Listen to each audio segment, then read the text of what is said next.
voice is really greater in the mix of time and the digging body flavor. A poem could be safer, but the mix is really greater in the mix of time and the digging body flavor. The poem could be safer, but the voice is really greater in the mix of time and the digging body flavor. A poem could be safer, but the voice is really greater in the mix of time and the digging body flavor. Bobby sang the silent ear. Bobby sang in my silence. Bobby sang the black onyx of the tie-dye moccasins of Yoruba. Bobby sang the black jewel son of Cobb of Borning. Bobby sang the mint julep of the red clay of Georgia. Sang the toe-tapped aqua shoes of Brother Hines. Bobby sang the silent ear, sang the turntable my mind. Bobby sang the chorus of Everton sunshine, trimming rainfall. Singing the secret roar pit of the twisted line. Singing the native wicked wide-eyed look of Jupiter. Bobby sang, I hear you. A poem could be safer, but the voice is really greater in the mix of time and the digging Bobby flavor. A poem could be safer, but the mix is really greater in the mix of time and the digging Bobby flavor. A poem could be safer, but the voice is really greater in the mix of time and the digging Bobby flavor. A poem could be safer, but the voice is really greater in the mix of time and the digging Bobby flavor. A poem could be safer, but the Bobby Sings by Ron Allen. Welcome to the Coomran Report. May the peace and blessings of the life-giving creative spirit be upon you and upon your family. My name is Melvin Ishmael Johnson, coming at you live from Skidrow Studios. And I'm in the studio with my co-host, Earlene Anthony. Our call-in number is 1-800-893-9562. Now, this week on the Coomran Report, we will hear some voices from the community with Ricardo Porter and also Rich Presido in the studio with us. Welcome to the Coomran Report. Thank you. Now, before we get into our discussion, I would like to play a clip from a performance of If the Shoe Fit, which was performed Friday, April the 17th, 2015 at the Los Angeles Poverty Department Museum. It's a little short 1-minute clip. My name is JRF within a cage. How can you lock me up in a cage, within a cage for some misdeed done? Within a cage? All you can do is feed my rage. You can't teach me anything good within a cage, except monsters control the locks. And in my terror, I lost the key within a cage. I plead and I pray every day, but it simply gets worse within a cage. Animosity worsens, empathy is lost, and the DAYS days turn into a DAZE days within a cage. Okay, that was Andrea Ross performing that piece at the L.A. Poverty Department Museum. And I'm delighted to have with us in the studio Ricardo Porter. He works with the L.A. Poverty Department. Welcome to the Coomran Report. Thank you for having me. Now, can you talk about your involvement with the Los Angeles Poverty Department and some of the other projects that you're working on? Well, right now on Saturdays, I think it's Thursday through Saturdays, it's the Skidrow History Museum. And basically it's on 430 South Broadway for anybody who would like to come down. And you can get more information by going to lapovertydep.org. And that's the website for our organization, which was started in 1985 by John Malpe. When we started out, we were at the Inner City Law Center, and it was on San Pedro next to the Weingart when I first attended. But my involvement started in 1989, but the group started in 85. Back then, we didn't have flyers. We just had handbills, and we stick them on the poles, and we come out with a bullhorn and do a show. Mm-hmm. We didn't have grants, nothing. And we just stuck in there, and after all these years now, we're established. And right now, what I'm doing is helping with the Skidrow History Museum, and we have a exhibit called the Silver Book, Blue Book, and it's about these two books that were written to develop Los Angeles. One was designed to the Silver Book was designed to take Los Angeles and make it into, Skid Row downtown, and make it into a developer's dream place, where the Blue Book came about as a means to stop them from taking the poor people out and the affordable housing all the way out and messing with, what was set up on Skid Row. And Jeff Dietrich and members of the community, they helped develop this so that people could have fair housing and access to resources. And that's why that whole section of Skid Row is carved out the way it is. Otherwise, it would be developed as well as Spring or Broadway or anywhere else. Mm-hmm. And what we're doing on Broadway is we're part of the revival of Broadway. That's why the museum is on Broadway. Otherwise, it could be just about anywhere, because I'm sure LA Poverty Department, we travel all through the world and work with groups with different languages. We just did the play Agents and Assets in Spanish in Brooklyn and Queens out that way. The group did, and then we did State of Incarceration at the Queens Museum last February.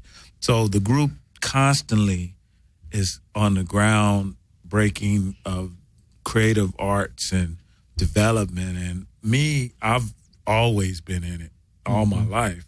And so in my curiosity, I approached them in 89, and we've kind of coalesced throughout that time. And I've put shows on in liquor stores. And I once put on a series of shows in liquor stores in Miami in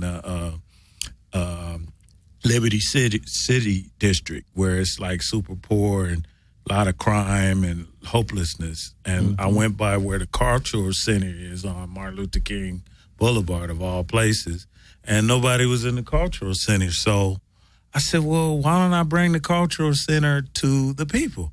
So I approached some of the proprietors, and everybody's out there selling dope and doing their thing, and all the dope dealers said, hey, do it, man. Hey, yeah, we'll support you. And everybody supported it. They got this giant pickle jar, and they put all their loot in there, and we gave the money to the kids as winnings for the dance contest we threw. We threw a talent. City. Yeah, this is in the heart of Liberty City, where the police are kind of need an escort to go up in there. It's rough because there's nothing good except football players coming out of there. Yeah, I remember. Nothing else is coming out. All those professional football players, a lot of them come out of Liberty City. I remember when they had the riots up there doing. Oh, it was terrible. Last time they had the Super Bowl. It was terrible over there. And I was there like in between all of that. But I'm not a rioter. I'm a type of person that try to go help when things happen. Let me ask you this then, because we was in Skid Row yesterday passing out hygiene kits at the Church of the Nazarene. Oh yeah, and things seem like they've really, really gotten bad down in Skid Row. What are your thoughts on the homeless and what's happening in the Skid Row area? Well, the biggest problem that Skid Row has is the bureaucracy. There are people who have control over the housing, financing, and the issuance of housing. The people who sign you up and okay you and pat you on the back and say you can go in the hotel, they're running a monopoly. I mean, me, myself, I couldn't even get an apartment on Skid Row. And I've been down there longer than everybody that's talking about Skid Row down there. I was down there before the SRO. I was down there in 84 when the Olympics came. When I first came, I saw none of this stuff was there then. Skid Row was all up on Broadway, sprung. They call it sprung, not spring. And they was smoking and hypodermic needles, everything right on Spring. None of these developments were there. It was whatever. And so what's going on down there now is because of all the bureaucracy. And I'm not saying a politician. I'm saying just the whole program is so antiseptic and so thought out from a collegiate standpoint, an intellectual standpoint, that it has nothing to do with the homeless. So the homeless, they sleep on the street because they are confused as how the process works. And so if they're paying all these people and donating and getting these grants, why isn't it matching up? It's not matching up because it's all about those paychecks that these smart individuals at the Weingart facilities, I mean, they're doing some things, but they're not attacking the problem head on because the people are sleeping right around them. The Midnight Mission, what? They're sleeping on the ground. You guys know that. The union closed up their quarters where they used to let people sleep on cots. So now people are just tented all over the place. So it's like it's a laughing stock. You got this building that's big enough to get everybody on San Pedro into the building, but they can't seem to get in there because I think religion and tax deductible dollars are starting to conflict because some of the missions want you to go through their clergy programs and recovery programs, but some of the people don't understand that because they're on crack and heroin and domestic violence and all this type of stuff. So we almost have to say, let's do this first and let people develop in a living situation and go to school maybe, and then they can decide if they want to go through our clergy program. Let the ones who want to go through that program go. Let the other people have somewhere to go and wash their bodies. And go ahead. How about the what I see a increase in is the tents. I mean, tents look like they double up. I remember when there was no tents in front of the Union Rescue Mission or the Church of the Nazarene. Or now it's tents that's right in front of where we were yesterday, passing out hygiene kits. But check this out. Another reason it's more tents, you used to could rent a hotel room just on the fly, and you could get you a week, 2 weeks. Now all of the hotels are like a SRO, single occupancy, loft-like environment, mixed use. So it's almost difficult to get in there because the people who are part of the mixed use get a certain segment of the rooms, and then the people who fall under working low income get a certain segment of the rooms. Then they save up whatever is left for the special opportunities that they find themselves in of getting people to do long-term housing. And then here you go. You got all these lofts surrounding all of that. And so everything's interconnected with getting you confused. So they don't seem to have a clear basic formula. And how much so do I know realignment that started last October, where they let it out a lot of nonviolent offenders that was coming out. Most of them come right through Skidrow. And now, what was the other one? It was AB 42, 42nd, 47, something like that, where they finally begin to break down that crack cocaine, powder cocaine, resentenced a lot of individuals. What kind of impact do that have when individuals coming back to the community? What it is it's creating more tents because the people who are coming out, when they go into the institutions, right, they don't have no incentive to go to school, get education, because they know when they come out, they got this 8-ball on them saying, you're a felon and you're not hireable. Okay, but it's jobs that you can do. So when you go to apply for those jobs, it depends on what you did as a felon that determine if you are able to get those particular jobs. And so a lot of people are in a situation where they're coming out and this is a different world for them. They don't understand it. They're still catching up.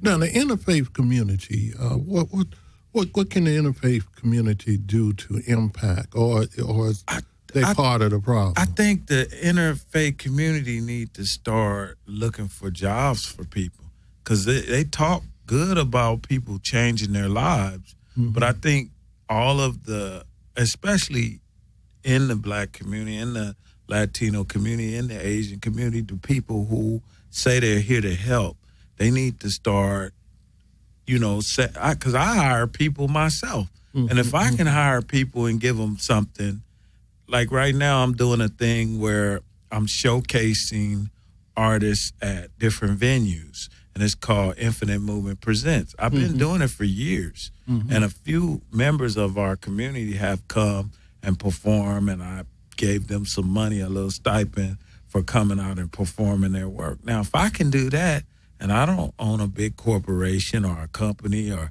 have all these people work for me, why can't some of these entities who own businesses do the same, set aside certain funds for getting people back in the workforce, giving them skills and a work experience so they can put that on their resume and take that to another job where they can become permanent or start their own businesses based on what they learn from being at those companies. Because you don't have to keep the people. They all hire temps, so hire them as temps. A couple more things. Before we move on, for those that want to get involved with what you're doing with projects like that, what's the contact number? Well, they can contact you guys here at the station, and then they can call me directly at 213-257-7505. I'm booking for Culver City. There's a facility I'm going to start May 1st, and we're going to have live music, but you have to be able to play your music, and you also have to have your acoustic instrument and your mic and amp to go with it, because I'm booking it. I'm not setting it up. I'm booking it. So understand, as an artist, you need to do the part that you need to do. And if I book you, you come in, I'm going to give them something like $5 a song, and then they get their tips. Okay. Very few places let you do that. The House of Blues, all those places, you got to bring so many X amount of people in order to get paid off of that. So I'm not asking them to bring people. I'm asking them because we got traffic already. They're playing for the traffic of the business that I'm going to be hosting this venue. The first venue that I'm working with in Culver City is called Honey's Kettle. Okay. And it's in Culver and Washington. And it's a well-established gentleman who cooks fried chicken in Culver City. And the people at Sony Pictures love it. They over there. It's mostly the people in the business district that come in there. They're in and out, in and out. And it's called Honey's Kettles. He has a brand of chicken, biscuits, flapjacks, all of this type of stuff. 21 variety salad. And he is really on his game. He had one in Compton, but he wanted to focus on this one.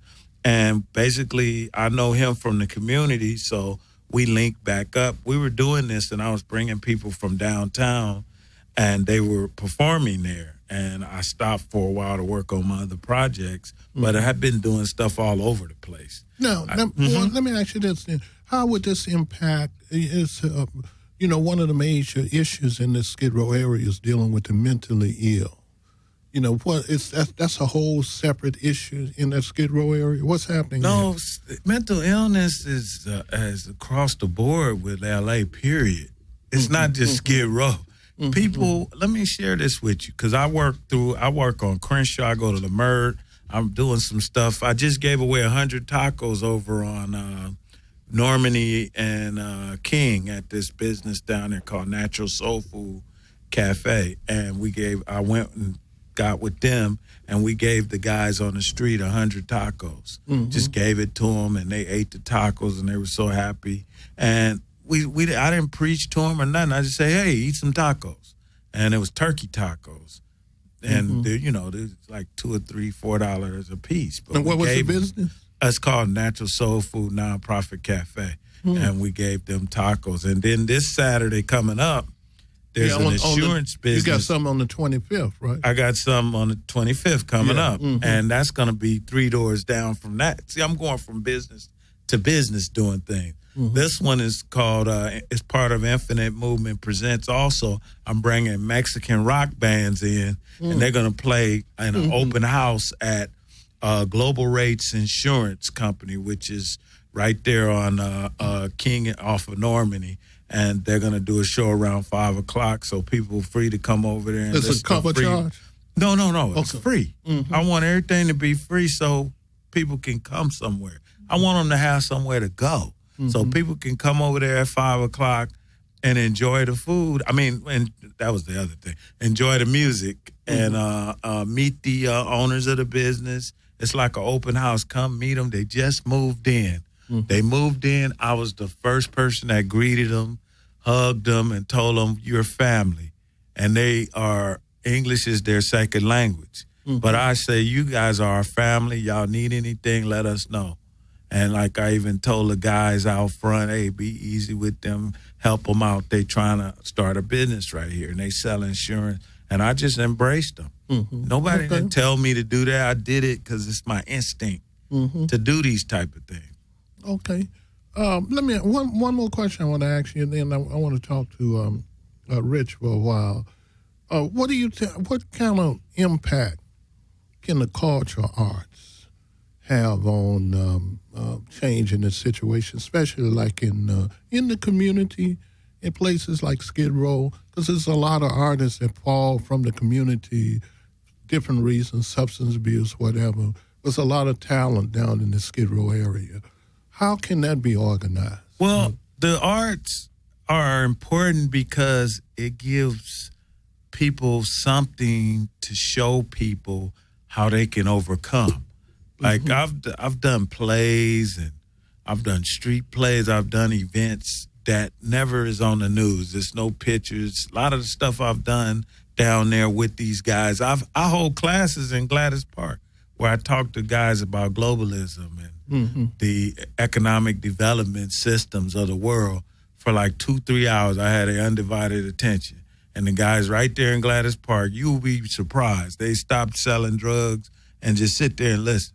And I don't announce it like, hey, we're going to have a class on globalism and economic platforms over. And I just do it. I just get the guys and start talking to them. So I said that to say all the times we did plays, and they know who we are, Melvin. And so when we come back to do stuff, they have more respect than some of our paying patrons.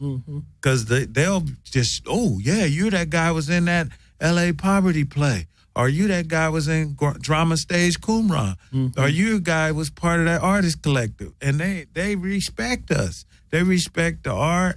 They respect what we bring because it's something that was taken from them a long time ago. Trust me, the arts and this airwaves that we got going now, it's highly needed because some people are thinking suicide. Some people think their lives are worthless, and it's our creative spirit and energy that we bring, our passion, our life's blood of creative art form that's causing them to think second thoughts about some of the things they're thinking of, getting back into crime. Some of them are moving away from crime because they discovered background acting. Some are moving away from theft and prostitution because they discovered doing commercials through somebody doing a workshop or showing them how to write a grant or showing them how to go put their website or their blog page together. Any of us can do something to just show somebody that don't know something how to do it, and you'll see a difference. If we can anybody listening to my voice, just pick somebody and show them how to do something creative, and you'll see a difference if each one of us just take the time to do it. Okay, because I want to, eventually I'm going to come back probably this latter part of the show. I want to talk a little about your cable TV show that you used to do and some of your thoughts on projects to impact young people. But let me talk to Rick for a minute. Welcome to the Qumran Report. Thank you. Yeah. Hey, what is this modern... And what's that word? Modern lectionaries. Yeah, and the progressive ministry and Bible studies. Yes, I'm a progressive Christian. I'm doing biblical commentary from a progressive Christian standpoint. Its focuses on social justice. A lot of what the Bible says, and I love the stuff you're doing, it sounds absolutely fabulous, is to lift up the poor. Jesus' ministry was a radical ministry. He wasn't in for the status quo. The first shall be last, the last shall be first. The poor shall inherit the kingdom of God. So there's a lot to be said on the Bible and the way it's being interpreted. And we are now in an age of reformation. There's a lot of changes going along. People are reading the Bible. We have new scholarship coming out of the Jesus Seminar and other scholars.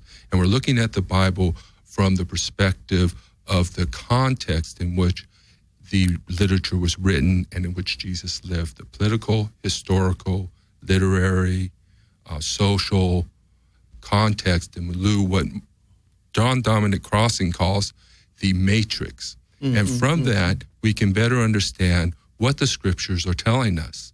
And rather than coming up with one or two sentence gimmicks, we are looking at the Bible from Jesus' ministry was inclusive. He focused on the marginalized. And so we're looking at it as a form of organizing for social justice, to criticize and critique empire, and to bring Christians into and to apply the Bible to today. Okay. Couple questions, because that's the Qumran report. That's where we get our name from, Qumran, the community where Jesus, John the Baptist, all of them, where they found the Dead Sea Scrolls at in 1947. I think the exhibit is going around now. What are your thoughts about? How do you think Jesus actually fit within the capitalistic economic system? Capitalism wasn't around when Jesus was around. The way they did it then was by taxation. It was an empire. It's an empire today. As I told the people at the presentation we went to together, the empire has been around much longer than capitalism has been around. So we're looking at something much more fundamental, much more structured. We have all the same institutions. We have the elite in the Sadducees. We have the empire in the Roman Empire. Those correspond to like the United States in this country and the religious right. We have the poor still. So all the constituent institutions on which society is based are represented in the Bible.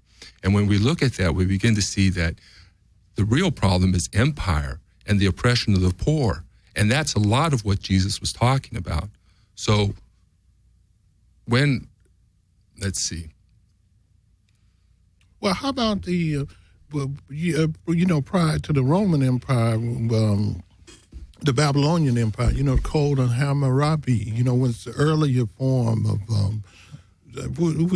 because when I think of capitalism, I think of profit, economic system based upon profit. I know modern capitalism came in with the probably the Atlantic slave trade that helped develop what we have now.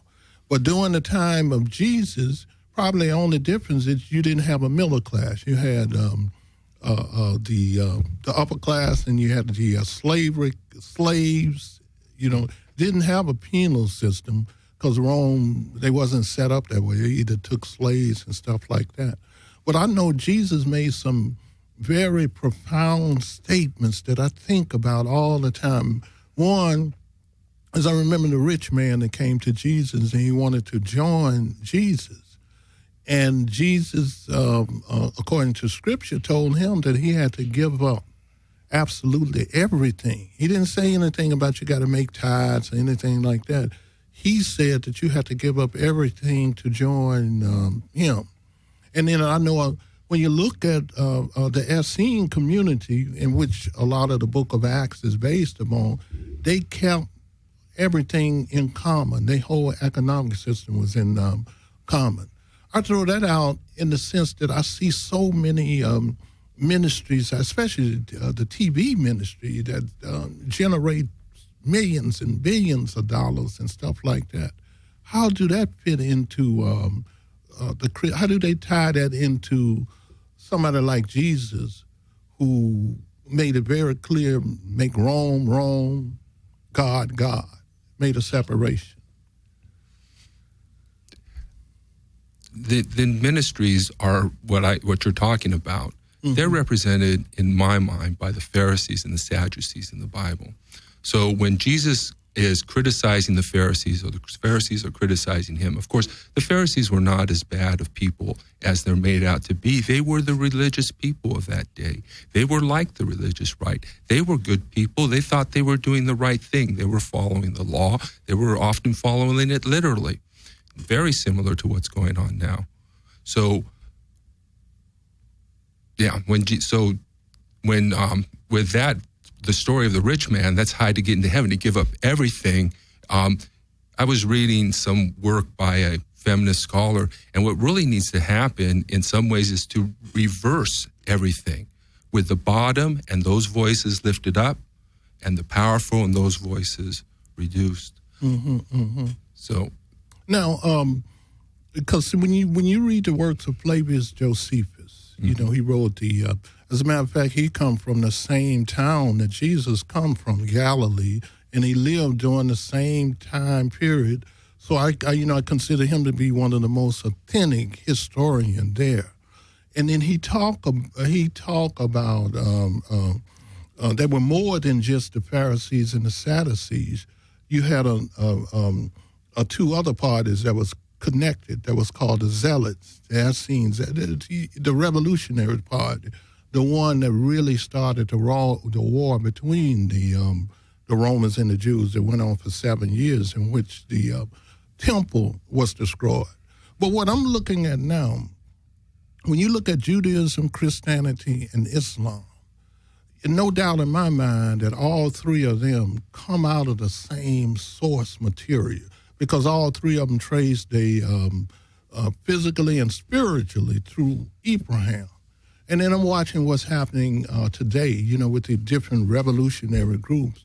And it seemed like they going through the same thing that Christianity went through with the Inquisition, when they was doing all of these horrible things to force everybody to convert to Christianity or Catholicism at that time. What are your thoughts on how, like what we was talking about earlier, how can the interfaith community come back together to really make an impact of what's happening in these communities here? One thing to recognize is a big difference between some of the revolutionary groups and what Jesus was doing is Jesus was nonviolent. He's a central figure in the nonviolence movement. So violence was not the answer. We had the destruction of the temple as a result of violence. Jesus was teaching a nonviolent approach to change. And his act of sacrifice on the cross was not so that our personal sins would be forgiven, because that's a personal salvation. No, salvation is about saving from oppression, release from captivity, liberation from oppression. It's used mostly in reference to the Babylonian, the release from Babylonian captivity. So this is the central issue. We need to move people towards nonviolent direct action as a spiritual practice.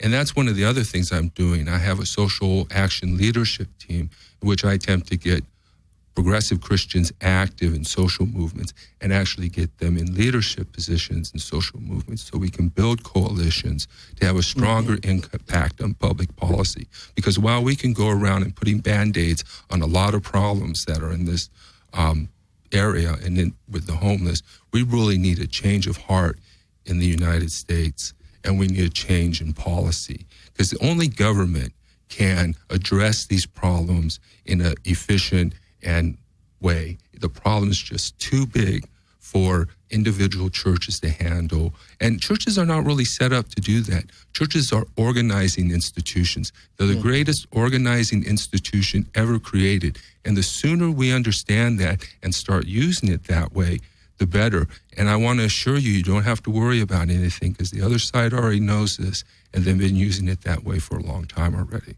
Well, let me ask you this, just one more little thing. I believe in the whole concept of nonviolence and peace also. But how do you define the act of when Jesus whooped out the money changers? Wouldn't that be considered a violent act? Not necessarily. It was a demonstration. And we do a lot of things in demonstrations, but we're not inflicting violence on people. Okay. He's pointing out the corruption of the temple, just like we have a corrupt church today. You see, the church is falling. This is Walter Wink's theology. All human institutions are fallen, but all human institutions are also redeemable. That's the message of the Gospels. So rather than saying that one institution or economic institution is totally unable to be redeemed, that's total lack of faith in the human beings. We need to restore the purpose of our institutions, because they can be both angelic or demonic depending on how we use them. And then they create a large distance between the actions that we take by, say, voting for them or paying for consumer products, and the exploitation that happens or the abuse that happens on the other end. In other words, we might say we need protection from the terrorist, but what happens is we vote people into power, and then the system self-selects people who are willing to do the dirty work. So that's why we have all this torture and abuse and murder that the United States is committing, overthrowing other countries, when the people are voting for this and not really turning a blind eye as long as it serves their interest. We need a change of heart. Okay. We're going to take a break, but when I come back, I also want to look at whether there was a difference in the Apostle Paul's mission, as opposed to what the Messiah Jesus was talking about. And then we're going to talk about some solutions on how the interfaith community, some of your suggestions, Ricardo, can impact areas like Skidrow and other parts of the community. Let's take a break for our community calendar. Before we take a break for our community calendar, I want to do one more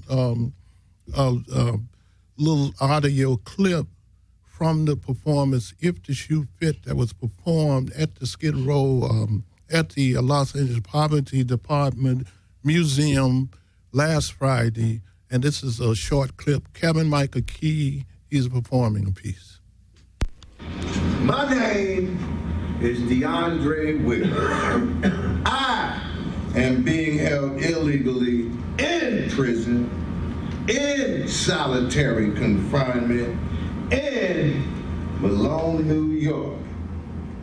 In 1997, I was arrested on false charges brought by my ex-girlfriend. At the trial, I had a 7-count indictment and was forced to represent myself against a biased judge and 2 district attorneys. The judge submitted over my objection assault second degree as a lesser included offense after the evidence was closed and after closing arguments. I was acquitted on all 7 counts, but convicted of assault in the second degree and sentenced to 25 years to life. I was transferred from the Westchester County Jail to Rikers Island in New York City, where they had me jumped and my nose was broken. I was then sent to the Queen's House of Detention, where I was stabbed in the eye and beat in the head with a phone by a CO, resulting in the loss of hearing in one ear and seizures.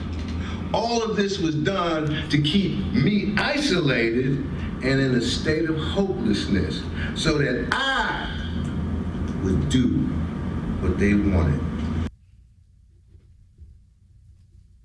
Okay, now we're going to move into our community calendar. This is the community calendar for upcoming events, and this is for all Skid Row poets. We have an upcoming Ron Allen Fried Poetry Contest that's coming up. It's going to be at the Los Angeles Poverty Department Museum. The address is 44 South Broadway on the 2nd floor, downtown Los Angeles. There will be 2 workshops. The first workshop will be held on Tuesday, April the 21st from 3 to 5 p.m. The instructor will be Melvin Ishmael Johnson. The second workshop will be held on Tuesday, April the 28th from 3 to 5 p.m. The instructor will be Carmen Vega. There will be several readings of the poetry. The first one will be Friday, May the 8th, and the second one will be Friday, May the 15th, and the third one will be Friday, May the 22nd, from 6:30 to 8 p.m. There will be 3 prizes awarded. First prize will be $100. The second prize will be $50. The third prize will be $25. Now, for more information on this project and this contest, please call the Los Angeles Poverty Department 213-413-1077 or contact them at lapovertydept.org. On Wednesday, May the 6th at 5:30 p.m., and this is an event that's held every first Wednesday of the month. It's called Tech Talk, and it's a workshop for engineers and interns and Skidrow hosts and potential show hosts to come together and discuss ways and means to have high-quality shows. They also talk about social media like Facebook, Twitter, and much more. There will be a guest speaker, a guest musician. Refreshments will be served. Also, the founder of Skidrow Studios, Jeremy, will be on hand to answer any questions that you may have. The location is the Vortex, 2341 East Olympic Boulevard. This is at the corner of Santa Fe and Olympic, and this is in downtown Los Angeles. The zip code is 921. For more information, please call 213-479-1764 or dramastage1@yahoo.com. And you're asked to save the date, Saturday, May the 8th, 2015. Drama Stage Qumran Nasana Play Reading Series present a stage play, Catch the Tiger, written by Melvin Ishmael Johnson and directed by Bill White. This play is about J. Edgar Hoover's efforts to bring down Marcus Garvey, and that will be at 6 p.m. The location is the United University Church on the campus of USC, 817 West 34th Street, and this is at the corner of Jefferson and Hoover in Los Angeles, 989. May the 16th, I think. Excuse me, that will be May the 16th, 2015 at 6 p.m. There will be free parking. It's a free event. Light refreshments will be served, wheelchair and disability accessible. And for more information on the reading of Catch the Tiger, that's going to be held on May the 16th, 2015 at 6 p.m., please call 213-479-1764 or contact dramastage1@yahoo.com. If you have a community event that you would like announced on our show, send the information to dramastage1@yahoo.com. Attention, Earlene Anthony. And the call-in number for our show is 800-893-9562. Now, back to our host. Okay, thank you, Miss Arlene Anthony. We're back with our two in-studio guests, Ricardo Porter, Rick Presido. I want to talk to both of you, but Ricardo, can you talk to us a little about some of the projects you have for young people? And can you talk about the cable TV show that you used to have? How did that come about?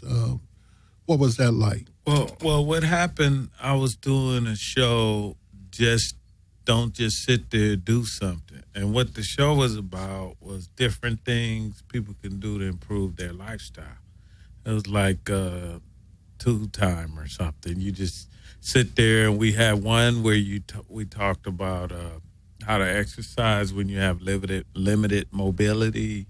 Then we had one on a cooking show, how to cook, nice, inexpensive meals. And what I did with that, as you well know, public access is no longer public access. So what I did, I took it to a form of writing workshops. And what I've been doing is working with artists. I have one lady, she's working on her book of poems in Pomona. And we've been rewriting some of her pieces and actually writing some of her pieces and some of her nonfiction.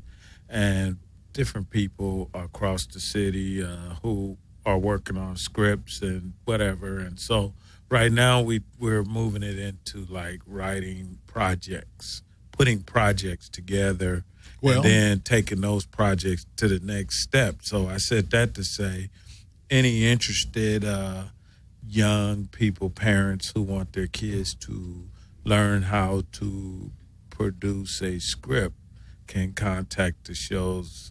Well, and then we was talking about, hey, Skidrow Studios available to you now. You got the experience. Yeah. And time slot. And I'll say one of my reasons for doing that is the content of today's films. I went to the viewing, or I'll say the viewing of Fast and the Furious, and the man got killed driving fast. Right? They did everything possible to take that to the next step, jumping out of planes with parachutes, and okay, that's a movie. It's fantasy. But people take fantasy as reality in our society now. They go, oh, I can do that too. That's a great idea. So they go figure out ways to try some of this stuff. You see the skateboarders, how they act.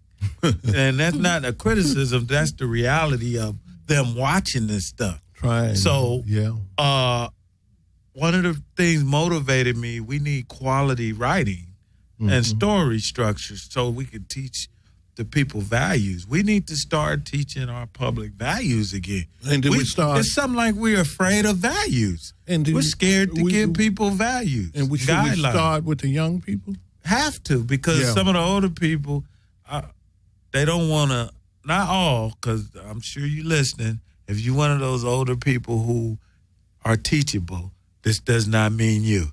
But a lot of our older people are the reason these kids are so messed up. Because what do? Walk around with the can of beer.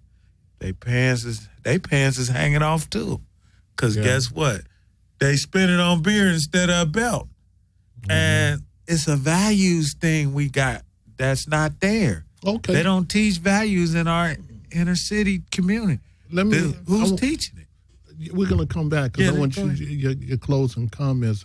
I want to get back to Rick. I want to ask you, Rich, about how do we get more young people involved with the church, your teachings? Because I agree like you. I consider the Messiah Jesus to be the greatest teacher that ever existed.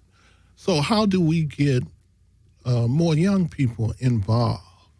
Because there's been a big drop-off. We need to bring the scripture back to reality. Right now it's very esoteric. It's a gimmick. Jesus died for your sins. It's a sales pitch. The first thing they do is sell you something, and then once you buy it, then they can make you believe almost anything else they want to tell you.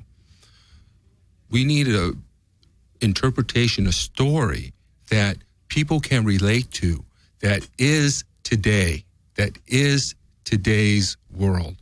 For example, the Bible, while it was set in 2,000 years ago, is essentially the same world today. Now, there's very important differences, and we need to look at the cultural, the social, the political, in order to understand what was going on back then, and also to understand the scripture. But when we look at it in its most essential, bare bones way, we can see that this is a story about the real world. It was the real world then, it's the real world now. This is how the world works. And people who are looking for answers may not be looking for an answer about where they go when they die. They are looking for an answer about now. How do I live now? How can I find peace now? How can I change the world now? How can I transform myself now? And that's what we need to focus on to help bring more people back to the church. Okay. Great point. We still got a little time on our hand. Let's go around for some closing comments and contact information, because I would love to see you guys think about trying to develop some kind of show that's, because I think you got something important to say, and this is what Skidrow Studio is supposed to be about. Creating the vehicle to really touch and organize people out there. So let's go around for some closing comments and contact information. Let's start with Ricardo. Oh, well, they can contact me at Ricardo Porter, RICCARLOPORTER1 at yahoo.com. And they can also contact me on Facebook at Infinite Movement or Infinite Movement Sports, because we have a sports apparatus, too, where we take people hiking, take them outside to work out if they need to lose weight. Okay. Give them dieting information so they can go to Infinite Movement Sports, or they can just go to Ricardo Porter at Facebook. And basically, those are the three ways to get me the quickest. Mm-hmm. And they can come right here to the station if they have a comment or need some information. Because one of the things we want to do is to help people with their resumes and, their business plan and their life plan. Because that's something, if I start doing some shows, I want to talk to people about having a plan for themselves. And the steps that they can do to write it and what they need to have in there, things they can do to improve their process of becoming successful at being themselves. Because we have to be successful at being us if we want to be successful in life. Okay. Rich. I have a blog at modernlectionaries.com, and lectionaries is spelled just like it sounds, LECTIONARIES. We're on Facebook, Modern Lectionaries. I also have the Social Action Leadership Team on Facebook. You can find me on Meetup. I have an email. If you want to email me directly, it's rich_procida, and that's PROCIDA @justice.com. And my phone number, 562-665-3317, if you want to call me. Okay, thank you, Rich. I want to play one more little, quick clip. Anthony Taylor performing at the Skidrow, at the L.A. Poverty Department Museum. I shall not die. I shall not die 1,000 deaths of compromise, giving up names in exchange for food or blanket. I will bite my own arm to smother my screams and rob you of the satisfaction when you disassemble me. I shall not die shamefully, my chin against my chest, kneeling before the humiliating hole I dug for myself, waiting upon the pistol shot. I will always refuse the blindfold. I shall not die abandoned and alone, obliterated from the memories of those I love. My fate never questions. Someone will always stand in the rain outside your office window. My name on a cardboard sign. No matter how many times you cut my throat or hang me from my own bed sheet, bludgeon me with your nightstick or fire your bullets into my brain. Whether you encircle me in the South African Bantustan or a Coca-Cola factory in Bolivia, or alley behind the stone wall, or a prison in the heart of it all, I shall not die. 1,000,000 times I shall not die. You will only get my corpse. My name is Sean Swain. All I have is this pen, this paper, and the truth. Please remember that I live. Okay. I would like to extend a special thanks to Ricardo Porter, Rich Presido, my co-host Earlene Anthony. Please listen to past shows of the Coomrine Report by Googling in Coomrine Report. Thank you for tuning in to the Coomrine Report, and from your host, Melvin Ishmael Johnson, may the peace and blessings of the life-giving creative spirit be upon you and upon your family. I leave you with the song that opened the show, Bobby Sang by Ron Allen.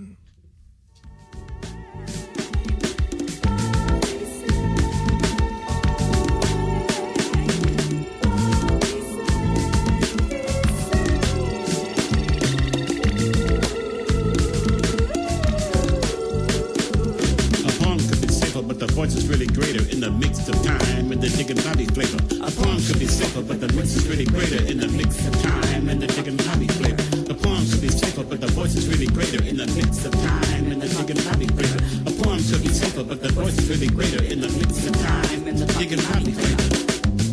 Bobby sang the silent ear. Bobby singing.